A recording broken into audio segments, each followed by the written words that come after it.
ईरानी वज़ीर ख़ारजा अब्बास अराग़ची की अमेरिका के हमले की शदीद मज़म्मत। कहा कि अमेरिका ने हमला करके बैनुल-अक़वामी क़वानीन और NPT की खिलाफ वर्जी की है। अमेरिकी हमले इश्तियाल अंगेज़ हैं, इसके संगीन नताइज होंगे।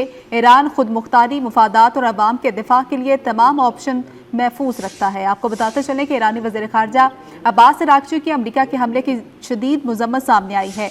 मैडम कंटिन्यू करते हैं, जिस तरह से आपने रजीम चेंज का रेफरेंस दिया है इसी पर बात करते हैं।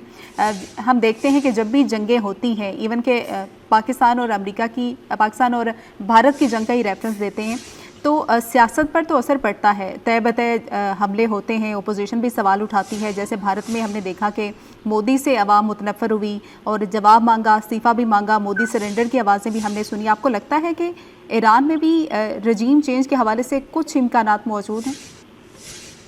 देखिए, जो हमने देखा है, हर मुल्क की अपनी एक साख होती है, एक कौम की अपनी साख होती है, लेकिन अमूमन तो यही होता है कि जब आप बाहर से खतरा हो, अंदर खाने जो भी आपके मामला गड़बड़ हो, अमूमी तौर पे और ईरान में ख़ास तौर पे, क्योंकि मुजाहिदीन खल्क थी पार्टी जो कि पॉपुलर थी जब रेवोल्यूशन के शुरू के दिनों में, लेकिन लोग कुछ जब मुतनफ़र हुए, और होता है जब एक एक्सट्रीम हुकूमत आती है तो लोग तो नालाम भी होते हैं, तो जो लोग मुजाहिदीन खल्क की तरफ गए कुछ, लेकिन इतने नहीं थे कि रजीम को थ्रेटन करते, लेकिन फिर भी जब पता चला कि मुजाहिदीन खल्क को अमेरिका सपोर्ट कर रहा है, उस वक्त इजराइल की भी कुछ सपोर्ट थी, तो जो सपोर्ट थी वो खत्म हो गई, लोग हट गए और हुकूमत की तरफ चले गए।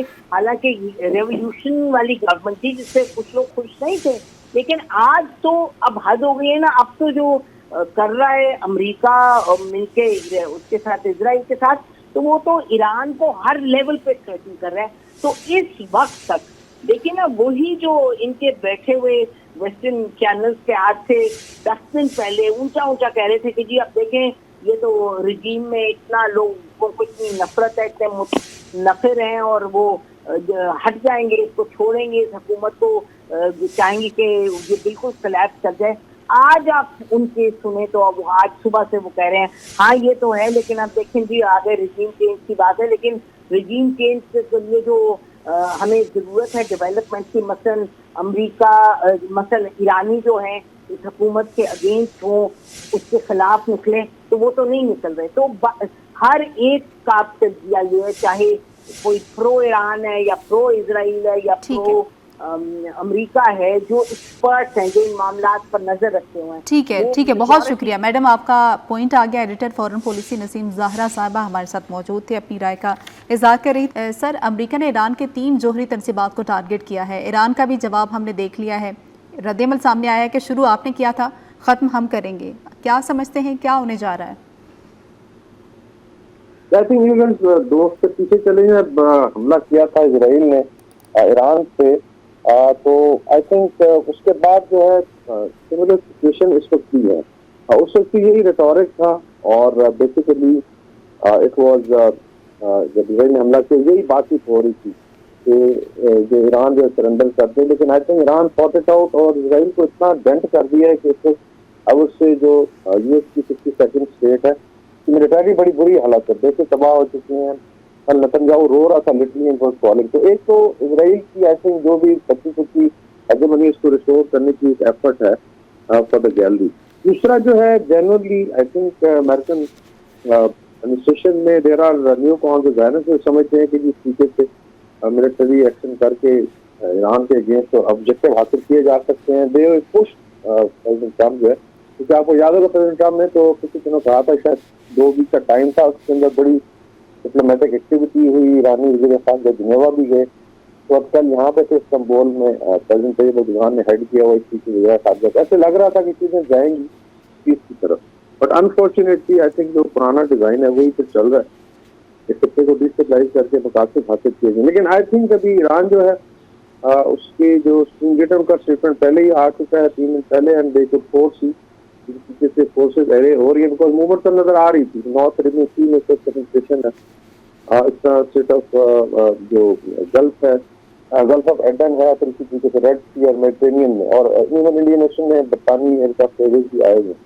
तो उसका मतलब है कि फोर्सेज एरे थी, तो ईरानी इंटेलिजेंस को पता था कि हमला होगा, they are ready for it. अगर ये स्टेटमेंट आया है कि वो एंड करेंगे तो इसका मतलब है मैसिव रिटेलिएशन, और खुदा न खास्ता पूरा जो खिता है अभी आग और आई वुड से धुएं की लपेट में आएगा। अच्छा वकार हसन साहब, इसराइल को ईरान कमज़ोर नज़र आता था, हिमायतियों के पहलुओं से भी देख लें, सियासी तौर पर भी देख लें, दिफाई तौर पर भी, और लेकिन जो ईरान ने रद्दमल दिया था उसके बाद अमेरिका को जंग में आना पड़ा। तो आपको अब की पोजीशन के मद्देनज़र रखते हुए आपको क्या लगता है कि ईरान तवील जंग की पोजीशन में है अमेरिका और इसराइल के साथ? इसमें देखा जाए ईरान की एक पहली एफर्ट देखें, सुपर पावर के अगेंस्ट हर मुल्क की एफर्ट होती है कि आप वॉर में ना जाएं। ये आई वुड से एंड स्टेट होती है, वेरी वेरी लॉजिकल है और उसमें ज्यादा नुकसान का खतरा है। लेकिन आप ये भी नहीं करते कि आप गार्ड डाउन करते हैं दोनों साइड की। कुछ वॉर में मैंने देखी 1996 से मैं फॉलो कर रहा हूँ, जब अमेरिका में प्लानिंग होती रही है कि कैसे इसको किया जाए। मतलब there is a plan in 1996, ये 2020-23 में हमने हमला करना, मतलब इसमें भी इनकी फोरकास्टिंग की। एनीवेज ईरान ने अपनी थ्रेट एनालिसिस में बड़ा क्लियरली आई थिंक एक्सेप्ट किया हुआ था कि पहले ओपनिंग फेज में इजराइल खुलेगा और उसके बाद अमेरिकन आएंगे। और कुछ हद तक आई थिंक जो अमेरिका प्लस आई वुड से अभी पूरी नेटो के पीछे खड़ी है G7 वगैरह, कि इन लोगों की जो इनिशियल असेसमेंट थी वो गलत साबित हुई कि इजराइल को बहुत ज्यादा डेंट कर दिया मिट्टी के पीछे। एक तो propose they had to come in, तो दोनों साइडों ने आई थिंक वर्कआउट किया हुआ, और दैट्स व्हाई आई से कि इट्स नॉट अ 2020 मैच कि अभी हुआ है तो थोड़ी देर बाद जो टीम जो है वो बटन दबा देंगे। पॉलिटिकल स्टेटमेंट उनका आ गया और they have I think number of option जो है। इसमें एक लिमिटेड ऑप्शन है जिसमें मैरीटाइम एसेट्स हैं, अमेरिका के को हिट किया जा सकता है बिकॉज वो रेंज में है। ईरान की अगर आप ज्योग्राफी देखें तो वो पूरा जो स्ट्रेट ऑफ हॉर्मुज़ और गल्फ ऑफ ओमान को कंट्रोल करता है बस फिजिकल सर्विस। माउंटेनस एरिया ऊपर पूरी रेंजेस हैं उनके पास, यहाँ पे रॉकेट फोर्सेज वगैरह आराम से जमा कर सकते हैं। फिर जो है इराक में उनके पास ऑप्शन है, अमेरिकन बेसिस हैं, और सीरिया में उनके बेसिस अमेरिका के एक दो जो रेंज में है, और फिर आ जाता है जिनका रेड सी में जो सीट है और मेडिटेरेनियन में।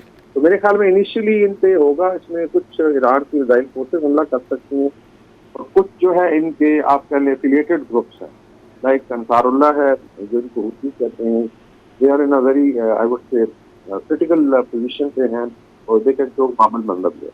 और इसी तरीके से जो है वो इराक से और तक हिजबुल्लाह इन लेबनान भी एक्टिव हो सकती है। तो ये आई थिंक जगह है। खुदा न खासा अगर गल्फ के अरब गल्फ स्टेट्स में हमला होता है बिकॉज वहाँ बेसिस है, जो मैं कहूँगा पहली फेज में अनलाइकली है, तो वहाँ से शायद अटैक नहीं हुआ तो फिर ये आग बहुत ज़्यादा फैलेगी। Then I think it will be a huge tragedy for Islamic world because आपको समझ ही नहीं आएगी कि आपने क्या करना है। शायद न्यू कौन सा डिज़ाइन यही इनको आपस में लड़ा के मरवाना।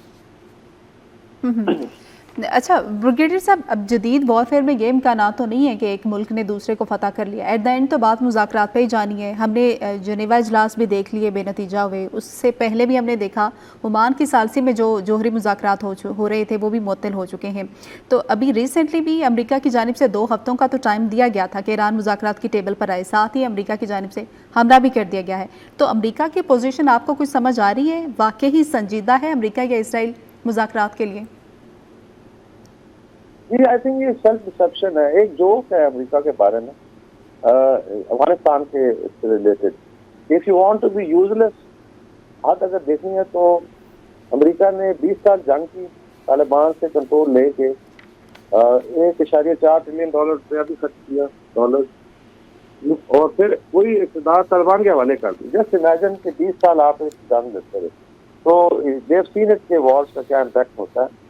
तो आई डोंट नो इनके आपस में प्लान्स क्या हैं, बट इट्स सो अनफॉर्चुनेट कि आप एक्चुअली जो इंटरेस्ट था ऑन इंटरनेशनल आप कह लें इदारे हैं, UN है, उसके बाद इवन इंटरनेशनल वॉर डॉग्स हैं like international atomic energy agency पे ईरान ने सवाल उठा दिया कि इनके लोग तो थे वहाँ पे इंस्ट्रक्शन करते हैं कि यही लोग फीड करे में टारगेट है। तो फिर हाउ वर्ल्ड विल ऑपरेट अगर आप 2 दिन पहले ट्रंप साहब ने कहा जी 15 दिन का टाइम है, डिप्लोमेटिक एफर्ट शुरू, ऐसा क्या हुआ कि then they decided. So I think this is the problem with I would say US जो hegemonic attitude, especially there are groups like even Trump का MAGA crowd is some of them are against war. आप interview सुन लें उसमें लोग अभी जिसका Ted Cruz वगैरह है उसका तथ्यशास्त्र ने इंटरव्यू किया तो फिर तुम्हें पता है कितनी आबादी ईरान, कहता है मुझे नहीं पता। तो लुक एट इट कि आप रजीम चेंज करने जा रहे हैं, मुझे नहीं पता उनकी आबादी हाउ नॉन सीज। वो फिर बाइबल के हवाले दे रहा था कि जी वहाँ पे है कि जी आपने इनको बचाना है। तो I think there is an absurd kind of crowd जो ट्रम्प के इर्द गिर्द है, और उनका भी decision making I think is very very strange. अगर आप एक कमिटमेंट देते हैं तो then you stay with it. तो ये बड़ा अनफॉर्चुनेट है कि देयर इज अ कबाल, और किस चीज का फियर है इनको अमेरिका में डिसीजन मेकर्स को। ज़ायनिस्ट को अभी so strong they can push them, and I से कि जी एक बंदा है नेतन्याहू गुंडा और किसी हद तक मोदी है, बट टेकिंग दिस एग्जांपल, और एक ज़ायनिस्ट एंटिटी है, सारा इजराइल की ज़ायनिस्ट नहीं है, उनके पीछे you want to shove the entire region into war. क्या वर्ल्ड वॉर 3 को अफोर्ड कर सकते हैं? आप अपनी तबाही कर सकते हैं। आपने $1 ट्रिलियन पहले भी खर्च किया वॉर में। You just want to do it because you feel कि you can get away with it. मेरे ख्याल में ये पॉलिसी जो है इनको बूमरैंग भी करेगी, और may be later on you find Russia China also coming in some form, because उनके प्राइम इंटरेस्ट जो हर्ट हो रहे हैं। चाइना का और रशिया का ये साउथ वेस्टर्न फ्लैग बनता है Iran, and some of West Asia पूरा जो है, तो दे वो नॉट लाइक कि जी इस तरीके से यहाँ पर रजीम चेंजेस हों, तबाही की जाए, उसके बाद उनकी जो इन्वेस्टमेंट है $100 बिलियन की, वो जो है इस तरीके से जस्ट बिकॉज ऑफ नेतन्याहू साहब जो है उनकी डिजायर है। So I think these are some of the questions the Americans have to answer. अच्छा वकार हसन साहब, ईरान की जानिब से ये मौके वाज़े तौर पर सामने आया है कि हमारे पूरब में एटमी प्रोग्राम जो है वो जारी रहेगा, और साथ में ये भी कहा है कि निशाना बनाई गई साइट्स में कोई मवाद मौजूद नहीं था जिससे अखराज हुए। इससे पहले भी कहा गया कि महफूज मुकाम पर जो है वो यूरेनियम अफजूदगी का नया मरकज़ खोलने जा रहे हैं। तो आपको लगता है कहीं से कि ईरान सरेंडर करेगा जोहरी तनसीबात को लेके? जी, उनके पास देखें, हर कंट्री जो है अपना जो एसेट्स है वो, स्पेशली अगर आप न्यूक्लियर एसेट्स पे काम कर रहे हैं, मिसाइल स्टोरेज, क्रिटिकल एसेट्स में डिस्पर्स करते हैं। Iran is twice the size of Pakistan in terms of geography, almost 17.5 lakh square kilometre के वो रखता है। कॉन्फिडेंस है, देयर आर ह्यूज प्लेसेस जहाँ पे बड़े आराम से वो कर सकते हैं। हर चीज तो नहीं बताई। यही I think miss perception Bharat को रही कि हम ये कुछ कर देंगे तो उसके बाद पाकिस्तान बैठ जाएगा, नॉट रियलाइजिंग कि ये कोई टॉक शो नहीं हो रहा। इसी तरीके से जो लियो पहुंच के चैनल है, फॉक्स हो गए या इसराइल सपोर्टेड चैनल है, वहाँ पे अजीबो गरीब आप डिस्कशन देखेंगे। जिस तरह भारत कहता था GKPO के पे कब्जा कर, इस तरीके से ईरान पे चढ़ाई कर। तो I think there is some disillusionment, और ईरान आई एम श्योर मयज दिए होंगे, और ये जो हम अभी सस्पेंड कर रहे हैं ये आई एम श्योर उन्होंने 10 साल पहले की होगी, और अल्टरनेट साइट्स भी होंगी, उसके अंदर उनके इंजीनियर्स भी हैं, खवातीन काम कर रही हैं न्यूक्लियर और मिसाइल प्रोग्राम पे। तो देयर डेफिनेटली ये 3-4 जगहों पे नहीं रखा हो, बिकॉज ईरान के साथ जो हुआ था उनका न्यूक्लियर प्रोग्राम उड़ा दिया गया था विद इन आवर्स। तो ईरान ने उससे सबक लिया है, और आई एम श्योर उनने अगर वो स्टेटमेंट दे रहे हैं कि इसमें कम डैमेज हुआ तो शायद ऐसा हो। बाकी जो है I think now is attack on Iran sovereignty. America भी फिजिकली वॉर में आ गया, तो एक्सपेक्ट जो है हमें करना चाहिए कि मैसिव रिटेलिएशन। अच्छा वकार हसन साहब, मशरक़ वस्ता में दीगर ममालिक की जो हालत है वो हमारे सामने ही है, खासकर रिसेंट टाइम में गज़ा की सूरत हाल को देख लें तो ऐसी सिचुएशन में आप क्या समझते हैं कि ईरान का न्यूक्लियर कैपेबिलिटी रखना ज़रूरी है, कितना अहम है, रखना चाहिए या नहीं रखना चाहिए? ये आई थिंक सवाल तो यहाँ पे डिस्कस हो रहा था, बल्कि आई वुड से कि इसमें बेवकूफ हैं जो न्यू लिबरल न्यू कॉन हैं और जो ज़ायनिस्ट कबाल है, कि आप एक मुल्क के पीछे पड़े हुए हैं, then you communicating to rest of the region, और ये बड़े इंपॉर्टेंट ममालिक हैं। पाकिस्तान के पास तो अल्लाह का फजल है, कैपेबिलिटी है, टर्की है, huge military power, huge economic power है, इजिप्ट है, सऊदी अरेबिया है। आप खुद कम्युनिकेट कर रहे हैं कि अगर आपके पास न्यूक्लियर पावर नहीं है तो यू आर हेल्पलेस, और हम जो मर्जी करेंगे। तो इसका मतलब है कि इस लड़ाई के बाद you will find 3 more powers becoming nuclear in may be, जिसका भी टाइम लगता है। पीपल हैव रिसोर्सेज, लोगों के पास टेक्नोलॉजी भी है, इंजीनियर भी हमसे बेहतर है, they can just do it. लेकिन ये फिर खत्म हो जाएगा कि एक unilaterally Israel is allowed to do whatever they want, और just look at its size, इसकी डेमोग्राफी देखें कितने लोग हैं वहाँ पे, और बेसिकली इन्होंने करोड़ों लोगों को आगे लगाए हुए। तो I think this is one big question which is now coming up, और उसका फिर इम्पैक्ट इवन यूरोप में जाएगा। लोग कह रहे हैं जापान, जर्मनी, ब्राजील, अर्जेंटीना ये अगले कंटेंडर है फॉर बिकमिंग न्यूक्लियर पावर। तो आप कर लें फिर की policy which drive them, I think the country will have, इसका एनपीटी से हो सकता है ईरान निकल जाए, बिकॉज उसका फायदा कोई। तो ये जो इंटरनेशनल आई थिंक ऑर्गेनाइजेशन है, वॉच डॉग्स हैं, इदारे बनाए गए थे इसी काम के लिए थे। लेकिन अगर आपने मिसट्रस्ट क्रिएट करना है, आप किसी करते हैं, लोगों का एतबार से उठ जाएगा। That's why I think it will have more problem, आप इंस्टेबिलिटी क्रिएट करेंगे।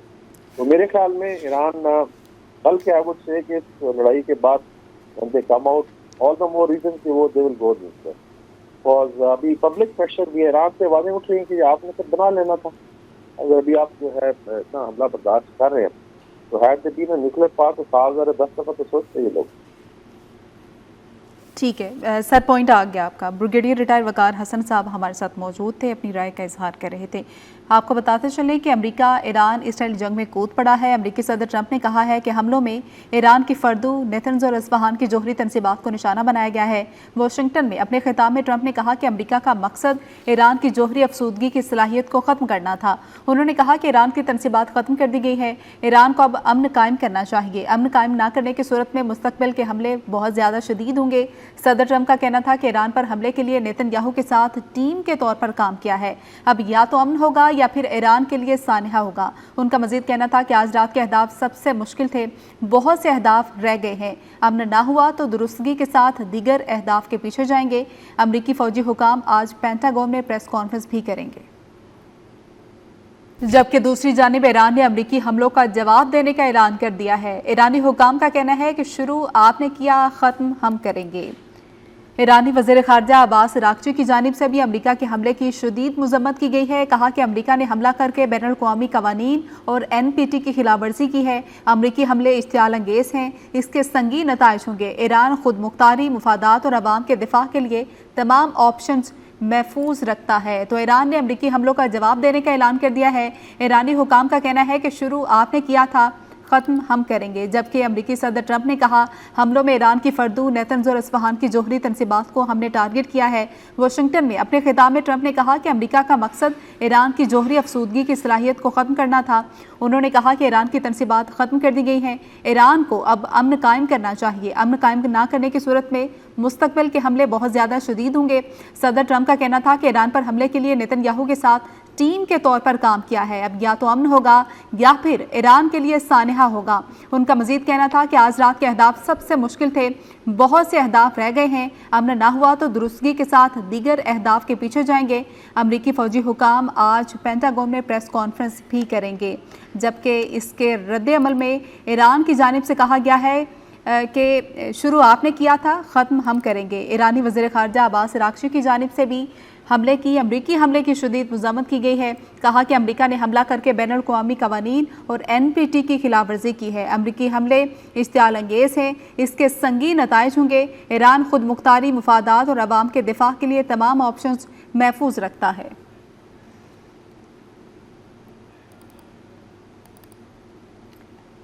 जबकि दूसरी जानिब ईरान ने अक़वाम मुत्तहिदा की सलामती काउंसिल का इजलास बुलाने की दरख्वास्त कर दी। खुसूसी मशीर हुसैन शरीयत मदारी ने ईरानी सुप्रीम लीडर सैयद अली ख़ामनाई से कहा कि अमरीकी बहरी जहाज़ों पर मिसाइल हमले करना होंगे। ईरानी सुप्रीम लीडर मुशीर ने तेल की तरसील के अहम रास्ते अपनाए हर्म्स को बंद करने का भी मुतालबा कर दिया। हुसैन शरीयत मदारी ने खबरदार किया कि जौहरी तनसीब पर अमरीका के हमले के बाद अब हमारी बारी है, बगैर किसी ताखीर के हमें बहरीन में तैनात अमरीकी बहरी बेड़े पर मिसाइल हमले करना होंगे। अब नए हर्म्स को अमरीका, बरतानिया, जर्मनी, फ्रांस के जहाज़ों के लिए बंद कर देना चाहिए। ईरान ने अक़वाम मुत्तहिदा की सलामती काउंसिल का इजलास बुलाने की दरख्वास्त की है। दूसरी जानिब खुसूसी मुशीर हुसैन शरीयत मदारी ने ईरानी सुप्रीम लीडर सैयद अली ख़ामनाई से कहा अमरीकी बहरी जहाज़ों पर मिसाइल हमले करना होंगे। ईरानी सुप्रीम लीडर की जानिब से उनके मुशीर ने कहा कि तेल की तरसील के अहम रास्ते अपनाए हर्म्स को बंद किया जाए। हुसैन शरीयत मदारी ने खबरदार किया कि जौहरी तनसीब पर अमरीका के हमले के बाद अब हमारी बारी है, बगैर किसी ताखीर के हमें बहरीन में तैनात अमरीकी बहरी बेड़े पर मिसाइल हमले करना होंगे। अब नए हर्म्स को अमरीका, बरतानिया, जर्मनी और फ्रांस के जहाज़ों के लिए बंद कर देना चाहिए।